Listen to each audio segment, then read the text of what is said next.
the Locked On Podcast Network, your team every day. You are Locked On Buckeyes, your daily podcast on the Ohio State Buckeyes. Part of the Locked On Podcast Network, your team every day.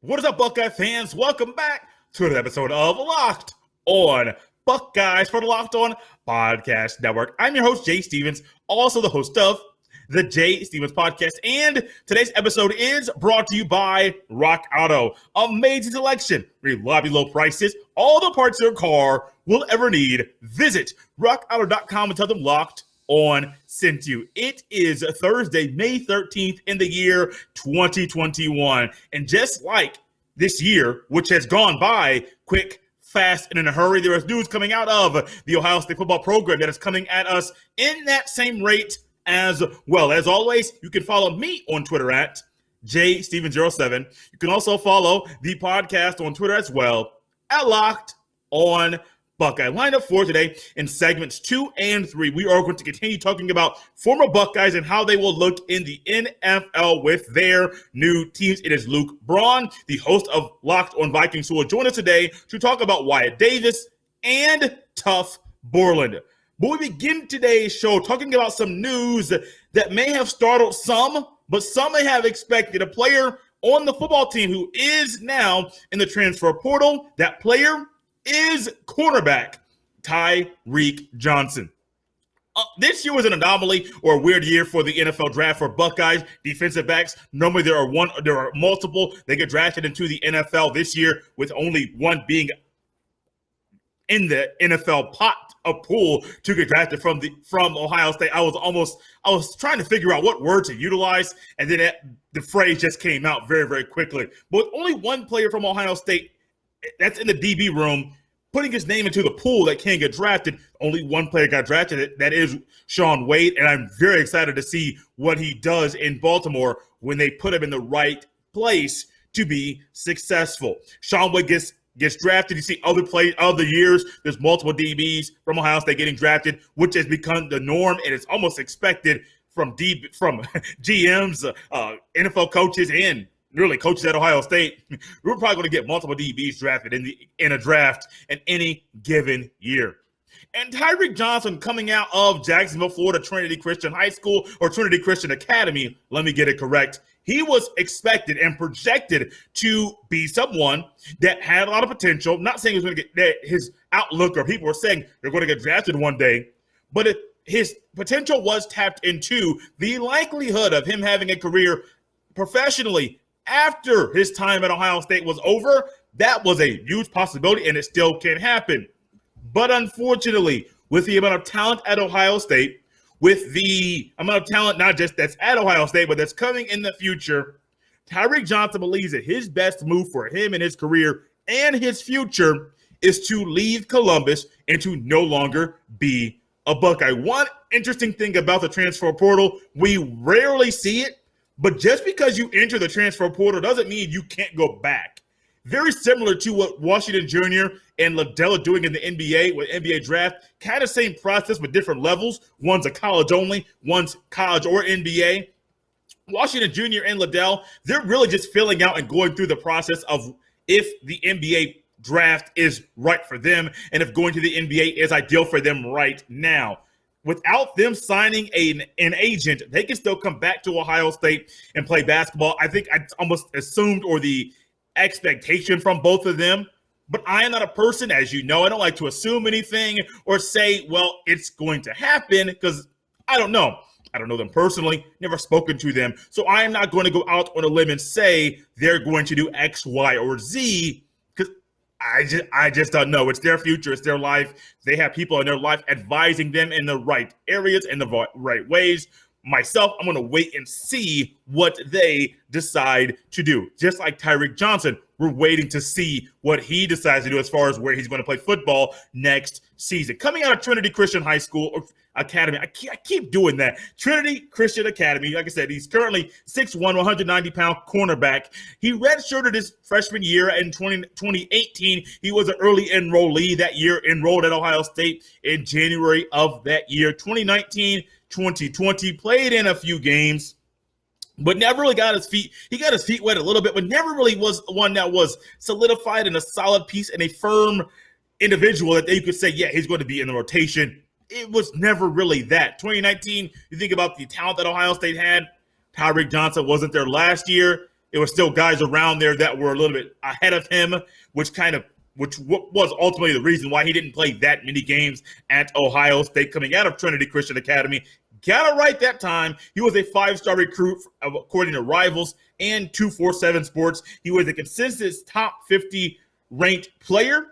According to Rivals, they had him ranked as a number 14 player overall. Also, he was a top 5 recruit in the state of Florida. Looking at the stats-wise, they're not going to jump off the screen at you. Only played in 4 games at Ohio State, 2 in 2019, 2 in 2020. He recorded 8 tackles, but that was it. If 3 tackles his first year, 5 tackles in 2020, 0 tackles for loss, 0 sacks, 0 INTs, 0 pass breakups, 0 forced fumbles, and 0 fumble recoveries. You look at the numbers, you see all that stuff, you're thinking, well, what about this year? Is it a possibility? From what I have seen and what I have read and what I think the depth chart will be going forward, I do not think there was a spot for Tyreke Johnson to play this year in a prominent role. And as we have seen this year with the transfers, you're probably Jameson Williams just left. Your young man, just offensive lineman, just transferred and committed to play at Colorado. We're going to have a lot of guys at Ohio State that may be leaving, just like Tyreke Johnson as well. My expectation is at least 1 more, possibly 2. Wouldn't surprise me if it were 2. I think there will be a wide receiver, possibly a running back, possibly somebody else on defense that will be transferring from Ohio State before the month is over. It is May 13th. The month is over. It is on a Monday, which is May 31st, on Memorial Day. I do believe between now and then, about a half of the month left, there will be 1, maybe 2. It wouldn't shock me if there were 2 Buckeyes who enter the transfer portal. Guys, got to step away very quickly. When we come back, we'll welcome in Luke Braun, the host of Locked On Vikings, as he helps us learn how Wyatt Davis and Tuf Borland fit in with the Minnesota Vikings. But first, check this out. RockAuto.com is a family business serving auto parts customers online for 20 years. Go to RockAuto.com to shop for auto and body parts from hundreds of manufacturers. They have everything from engine control modules and brake parts to tail lamps, motor oil, and even new carpet. Whether it's for your classic or daily driver, get everything you need in a few easy clicks delivered directly to your door. The RockAuto.com catalog is unique and remarkably easy to navigate. Quickly see all the parts available for your vehicle. Choose brands, specifications, and even prices you prefer. Best of all, prices at RockAuto.com are always reliably low, and the same for professionals and do-it-yourselfers. Go to RockAuto.com right now and see all the parts available for your car or truck. Right, locked on in their "How Did You Hear About Us" box, so they know we sent you. Amazing selection, reliably low prices, all the parts your car will ever need. RockAuto.com.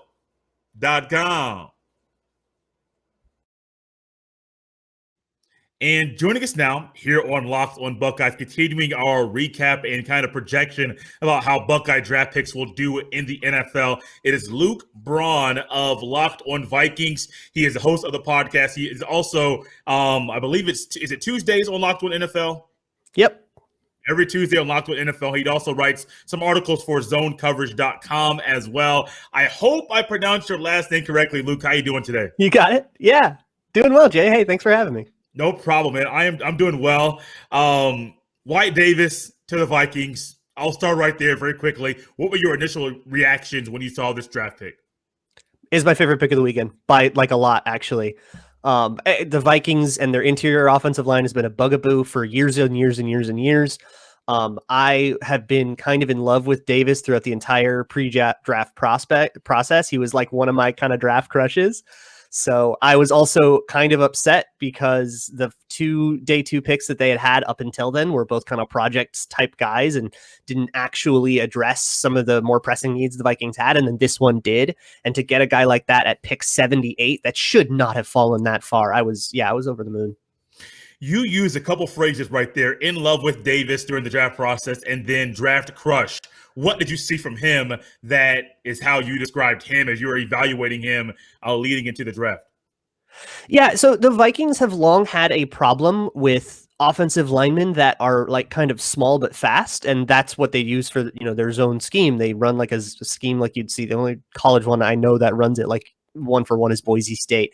But like give me a quick lineman that maybe doesn't have as much power, but then in pass protection, they like always have trouble anchoring and they get blown back all the time and stuff like that. And I didn't see that with Wyatt Davis. I saw a guy that can be a zone lineman, but still actually have the power and like a guy who can pass protect.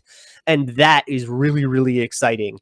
And it seemed like he was going to fall because he has this knee thing. And for my money, that's a really great way to kind of eke extra value out of the draft is take a guy that fell because he has an injury that's going to be short-term. He's got a short-term problem that allows you to extract long-term value. And Wyatt Davis just totally embodied that to me. So I was really hoping that he would fall further than he should and the Vikings could get him. And that's exactly what happened.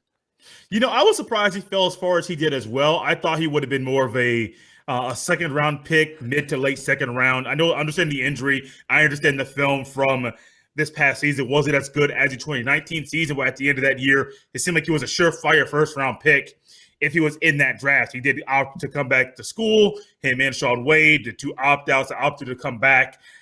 And I saw Wyatt Davis this year play, and I did see some hiccups. But for the most part, it was really amazing to see him just be the people mover that he is. Yeah, and it is interesting. The Vikings kind of avoided like the opt-outs type guys in this draft, which every team is going to handle that a lot differently. They didn't start taking guys who opted out until much later in the process. And like Jalen Twyman in the 6th round. And I think that might be the only one. I could be wrong. So yeah, the guys that played in 2020 and put out good tape in 2020 really seemed to catch their eye. If you could go a little in depth as far as the run scheme that Minnesota has. I know you said it's a Boise State-esque college style the college team that may have it is Boise State. Could you go a little bit in depth to help Buckeye fans know what kind of scheme Wyatt Davis will be getting himself into? Yeah, so for Buckeye fans, if you are Browns fans as well, it's the same one Stefanski runs there. It's the Kubiak thing. The Mike Shanahan wide zone is what I typically call it. So a lot of outside zone with Dalvin Cook, a lot of inside zone as well. And what zone blocking is essentially defined as, instead of being assigned to a person, it's not you block 99, it's you block the guy in front of you. And if you don't have a guy in front of you, that's called being quote unquote covered. Or uncovered. And if you're uncovered, you combo up to the second level, which means you shove a defensive lineman on your way, but you're going to get a linebacker. And that's the basics of zone blocking, which means a lot of times, you will be asked to get into the second level and go block somebody who's faster than you and more agile than you. They're a linebacker, you're a guard. So you have to have a certain amount of agility. And the other kind of classic staple of zone blocking that is really, really difficult is reach blocking. I haven't gotten to see enough tape yet to know to have seen Wyatt Davis try reach blocking at all yet. But basically what that means is if you have, say, a guy is lined up on your right shoulder, you have to get all the way around to the other side of him. So he's on your left shoulder now and then seal him off that way. And you need a lot of hip flexibility and a lot of explosiveness and agility to do that. So they need really athletic linemen that can kind of pull off those blocks. What zone blocking doesn't ask you to do is lock up a dude and bulldoze him 5 yards down the field. That's just not what the scheme is designed basically to get you in advantageous situations where your leverage, where you have a leverage advantage. So even though you might have a 20-pound disadvantage on this, big old nose tackle, because you were able to kind of flip around him and get to the other side and get him from a good angle and get a leverage advantage, you can still win the rep. Luke, I'm pretty impressed with your explanation of the run scheme. It's not every day I hear somebody explain the zone scheme, the reach blocking, the different footwork that goes along with that, the explosiveness. I'm pretty impressed with how well you put that out there. Thank you. Yeah, I've been trying to explain it to people for like 2 years because they don't understand why all of our linemen are small and weak. I remember in high school, we used to, I was a lineman in high school. I remember we used to have more of your traditional just run blocking scheme. What was it, gap? I forget if it was called gap or whatever. But more of your traditional guy in front of you, keep moving. We didn't try and do zone running schemes until, goodness, I wouldn't say my junior year. They started to try to revamp the offense. And then senior year, we got a new head coach, and he just kind of did his own thing. He was there for like a year or two, then he left. That's a whole weird situation there. But the zone scheme versus the guy in front of you, it is different.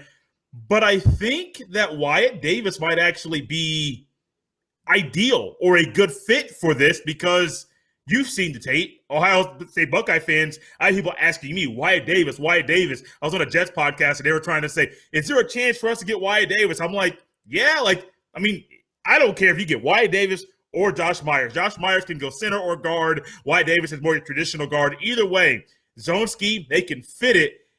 And I think that early on, there may be some growing pains or some struggles beginning of the season. But once the season starts going and he starts to really feel the speed of the NFL game, I think you're going to see Wyatt Davis really play very well early on. I really hope so. If he's good right away, by the way, it's funny you mentioned the Jets because we got him with a Jets pick. We traded down with the Jets in the first round to get pick, I think it was 86, and 86 was Wyatt Davis. So, haha. But if he does play well right away, there's absolutely the opportunity for him to start. He played right guard like pretty exclusively, right? Mm-hmm. At Ohio State. Mm-hmm. So if he is a right guard right now, or last year, the Vikings starting right guard was Ezra Cleveland, who was a left tackle from Boise State. So they might want to move. Now they also drafted a left tackle in Christian Darrisaw. So they might want to move him to left guard and then put Wyatt Davis in at right guard. And that might be your long-term kind of offensive line. And actually everybody would be on a rookie contract there, except maybe Brian O'Neill, who is due for an extension. So that is the ideal situation. And if Wyatt Davis is good right away, then you can just do that. And the only other players in his way that he would have to like compete with is like Mason Cole, who was a starting center for Arizona for a bunch of years, who can't snap. He came from Michigan, and like Dakota Dozier, who is just bad. So yeah, the bar isn't very high. Like he could get on the field if he's ready to go. Now, it's hard to transition into the NFL. It's hard to get new terminologies down, adjust to the greater speed of the game, the greater speed of camp and stuff like that. Suddenly you're going up in Oklahoma drills against, Dalvin Tomlinson and Michael Pierce. Is going to be tough. So if he can figure that out, if he can adjust to that speed right away, and some guys do, some guys don't, it's, hard to know. Yeah, he could absolutely have a path in to be a day one starter, assuming he's healthy as well. Do you think there's a projection looking into a fall camp or training camp and then preseason? Do you think losing a preseason game will hurt Wyatt Davis? And then a couple that with, do you think he'll start week one? I mean, it always comes down to how he plays in the preseason, right? If he does put up a total stinker in the preseason, and usually the way this goes is the rookies start on the 2 team. That's how Zimmer does it. Just, even if you are absolutely totally going to beat out the guy in front of you, you still have to do it like as a formality. So he'll start on the 2 team probably. And then when, preseason comes around, if by the end of camp, he still hasn't earned his first team reps, the preseason is kind of the next best opportunity to do it, and get out there. If he's on the 2 team and he gets beat up by someone's backup defensive tackle, yeah, he's probably not seeing the field. But if he's beating those guys up and the guy in front of him, who would be like Mason Cole or Dakota Dozier, does what Mason Cole and Dakota Dozier do, which is give up a lot of pressures and not be very good, then, you might be able to see him take that starting role. And because he has the ability to anchor, and that's like the biggest weaknesses of the other players at guard, Cleveland, Dakota Dozier, and Mason Cole all have huge anchoring and power issues. And so that Wyatt Davis, it's going to look really good by comparison. So if he can play the way we know he can play in the preseason, yeah, the opportunity is absolutely available for him to get in by week 1. Last Wyatt Davis question for you before getting into Tuf Borland. Do you think that Wyatt Davis gets a second contract with the Vikings? Oh yeah, God. I know it's a big one. That's a tough one. Screw it. Yeah, let's go. Let's go Vikings. I like the kid, man. I think he's good. I think he gets it.